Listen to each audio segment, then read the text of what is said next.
La maire de Paris, Madame Anne Hidalgo, séjourne depuis samedi dernier dans la capitale tchadienne pour une visite officielle. Et ce lundi, elle franchit pour la première fois le seuil de la Villa Burkina, où elle est chaleureusement accueillie par le président de la République, chef de l'État, maréchal Mahamad Idriss Déby Itno. Au menu des échanges, la mise en œuvre concrète du pacte d'amitié et de coopération récemment signé entre la ville de Paris et la commune de N'Djamena, une initiative pionnière fondée sur la solidarité urbaine et la coopération décentralisée. Gouvernance locale, aménagement urbain, énergie, recyclage, numérique, environnement, transport et francophonie, autant de domaines qui serviront de socle à une collaboration durable et mutuellement bénéfique. Tout en se réjouissant de cette initiative, le chef de l'État l'a replacé dans la vision nationale de modernisation et de décentralisation.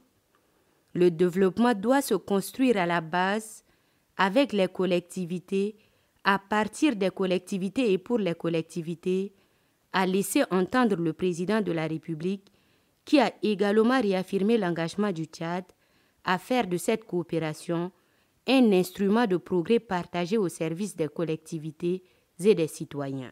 Une déclaration qui résume la philosophie du président de la République, celle de faire de chaque ville du Tchad un moteur du changement en misant sur la proximité et la coopération.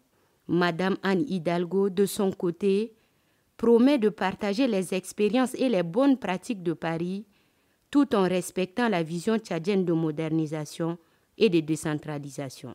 Nous avons travaillé maintenant depuis le mois de juin, puisque en juin nous avons scellé ce pacte d'amitié entre nos deux capitales et depuis maintenant 2 jours, nous avons des équipes à la fois sur la police municipale mais aussi sur l'urbanisme, la planification urbaine qui ont travaillé avec beaucoup de propositions très concrètes qui vont pouvoir être développées. Il y a des choses de plus long terme et puis des choses de plus court terme dans les aménagements pour répondre aux besoins de la population de N'Djamena. On a travaillé, maintenant il faut agir et c'est l'enjeu des mois qui viennent.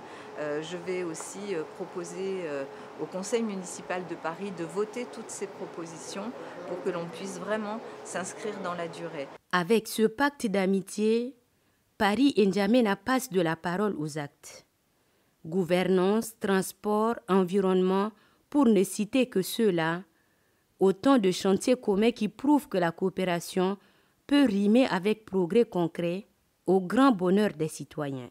Au-delà des mots, c'est un véritable pont qui s'est construit entre les deux capitales, promettant des échanges durables et des projets concrets pour les générations à venir.